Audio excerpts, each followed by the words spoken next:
Sarah, what business are you in? How's business? I'm in home health and hospice. Beautiful what you're doing, Sarah. It's really beautiful. Thank you.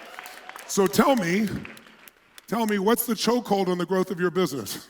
We are growing really fast, and working capital goes really fast. Working capital is going really fast. Yes. So is that really true? No. Is that really the chokehold? I don't like firing people.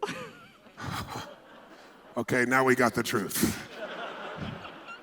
Now, I want you to notice the woman who just spoke up there, that was really authentic. Give her a hand for the authenticity. That's beautiful.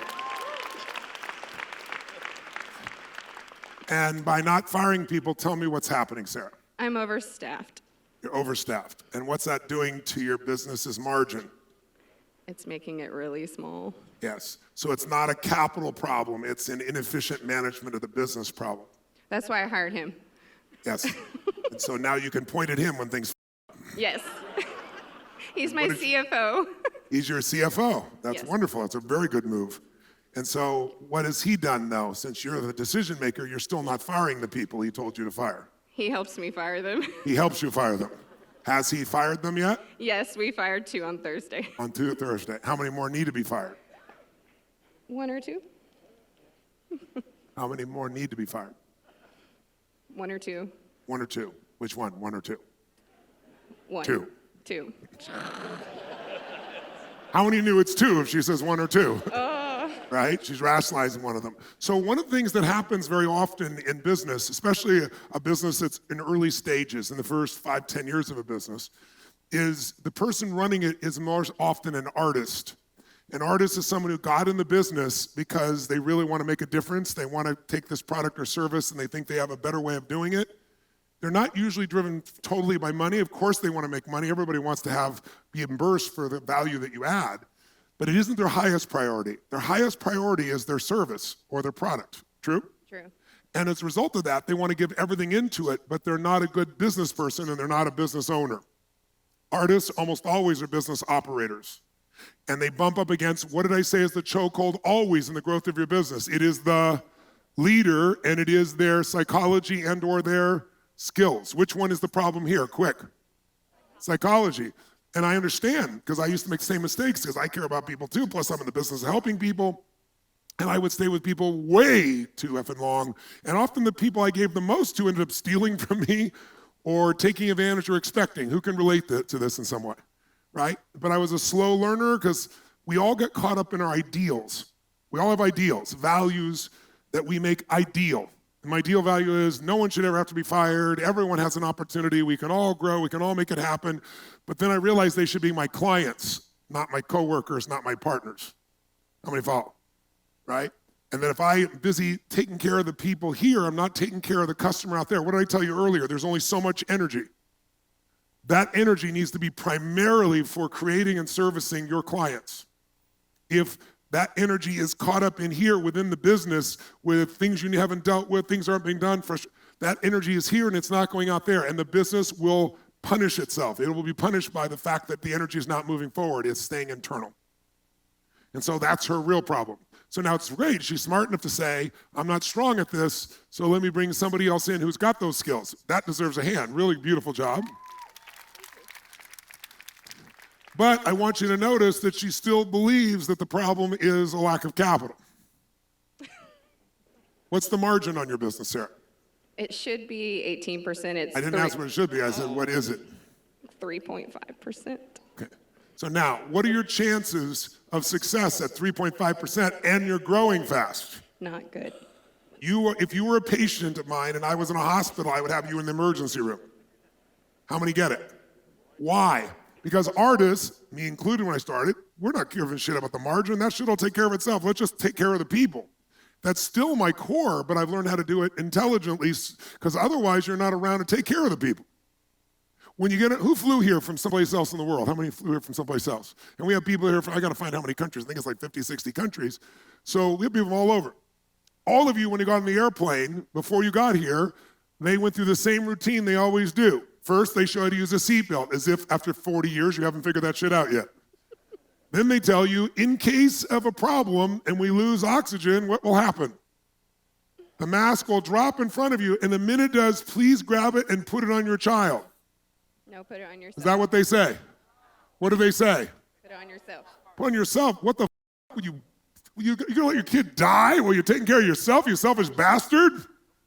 But why is it important to listen to them? Because if you don't take care of you, you can't take care of them and they're gonna die. If you don't take care of this business above even those people that you like or are loyal to, then you're gonna hurt the rest of the family and you're gonna hurt the client.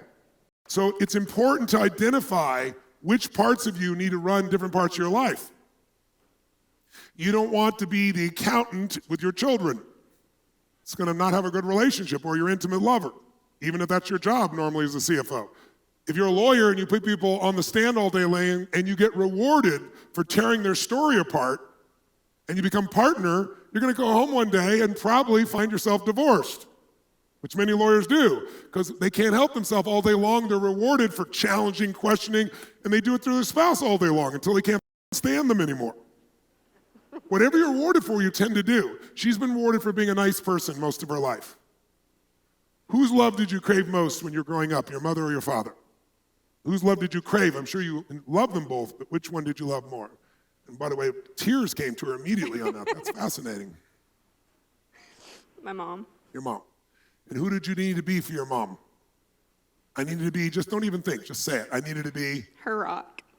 You need to be what? Her rock. Her rock. What did that mean, her rock? She had issues and I had to be there. So she had issues and you had to? I had to be strong for her. You had to be strong for her. And what did that look like? Being strong for her look like what? I just needed to just support her because she had been through so much. Yes. Even when she did things that weren't good, you had to support her. Yep. So you learned, because you loved your mom, that in order to have her attention, her significance, and her love for mom, I had to be a rock. I got to be there for her. I couldn't question her. I just needed to support her. Is your mom still alive? Yes. Mm-hmm. I'm still doing it. Yes. Oh, so you have two businesses. Yep. Supporting your mom and then supporting all these other people that are transitioning and supporting everyone in the business. Yep. Do you have children? 3. 3. How old are your children? 1, 4, and 6. Holy. So you're doing this all in your spare time. So you're a mom to your mom to your children, and then you come to your business and you try to be a mom to your employees, and they do the same thing your children do. And when they do it, you do it with your children. You love on them anyway and let them continue to do it. And you're exhausted trying to support everybody. And you're a business operator, and you're a mom with children from 1 to 6. Is that what you said? 1 to what? 1 to 6. Yeah, 1 to 6. 3 of them. Are you married? I am. Do you have a husband? I do. He's awesome. He takes care of them while I'm trying to build this business. I want to be a billionaire. And in my spare time, I want to be a billionaire. In between being a mom, running the business with a 3% margin, I'm sure I'll get there. And what are you hoping is going to happen when you're a billionaire? Well, I just want to see if I can be, first of all. I want to go through the journey and experience my successes. And Well, are there any stops along the way that you might want to test first before a billionaire? Straight to billionaire. 3% margin, 3 children, people that show up at 3, and I'm going to be a billionaire. How many billionaires do you think let their talent show up and leave at 3 p.m.? None. Well, there might be some, but it certainly wouldn't be the majority. How many billionaires would keep people on who are not doing the job? None.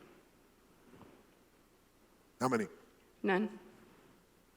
So you just have these things you'd like to have happen, but the person running the show is not the right person. It's the right mom. Beautiful mom, I can feel you. Thank you. Really, truly. You can't be the mom to your children at work because they're not your children, they're adults. And they're spoiled, some of them. And they're up. Yes, they are. Oh, we got some truth. Give her a hand here. Let's go ahead. But ultimately, who's really it up? So in the end, your people may be messing up, but you've tolerated those people. You've kept those people. You hired those people. You didn't fire those people. What's the old phrase? It's not the person you hired that destroys your business. It's the one you failed to fire that destroys your business. That's you. When put in charge, take in charge. You're in charge of this business. You're trying to lean that out to other people. That's not how it's going to work. You need to run this business. You do, you'll help more lives. You'll change more people. You'll provide for your family. You'll get to freedom. And you can build towards whatever economic freedom looks like for you. Maybe it's $1 billion or maybe it's less, but it's way beyond what you need. Yeah. And that's way beyond what your family needs. And that would be exciting. But it requires a transformation in your psychology to become a leader instead of a pleaser. The pleaser can't make this business work. The pleaser's got a 3% margin. The pleaser will go out of business eventually. The pleaser will be another artist who lasts, in your case, probably longer than 5 years because you're so dedicated. Maybe longer than 10, but that doesn't mean you'll make it.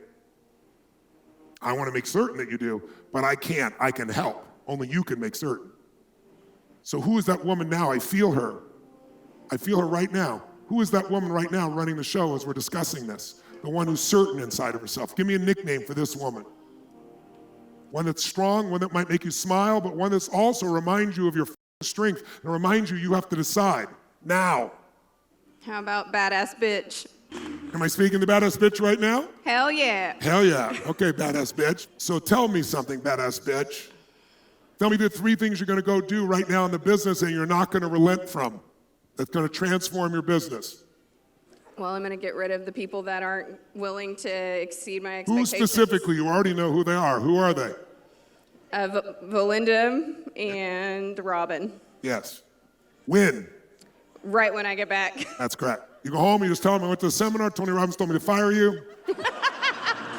What else do you need to do? Don't need other people running this business because I'm the leader. Give her a hand for that. That's what we need right there. What are you going to do different? What are you going to do different in the way you run it? What are you going to do different in the way you run it? I think I'm just going to present myself in a way where I'm not going to take shit from anybody anymore. Why not? Because I'm a badass bitch. Yes. Why else? Because I have to make sure that this company stays in business. Yes. And I want to make sure that my family has everything that they need. And Yes. And what about your clients? Can you really serve your clients at the highest level with people whose standards are like that? Absolutely not. So you can pretend it is to make yourself feel good, but there's no way. Because people in those situations need a whole different level of care than most humans. So you're hurting your own clients as well, people that are in the transition between life and death if you don't put the right people in the right seats. You're right. You get that? I do. I'm going to train my staff to make sure that they understand that, patients are the most important thing. And if they can't abide by that and, they're not working as hard as everyone else, then they're out. They're done. And you'll still coach them because it's your nature, but I give them 30 days, not 6 months. Right. Some people you'll be able to turn around. They need the feedback. It's not just get rid of everybody, right? Right. But it's not tolerating once you've coached. Correct. Then people's nature does not change. If their nature doesn't change, which it isn't in most cases, the best people are not trained, they're found and then trained. That's what I believe. I go find the best that I possibly can and then I train them on top of it.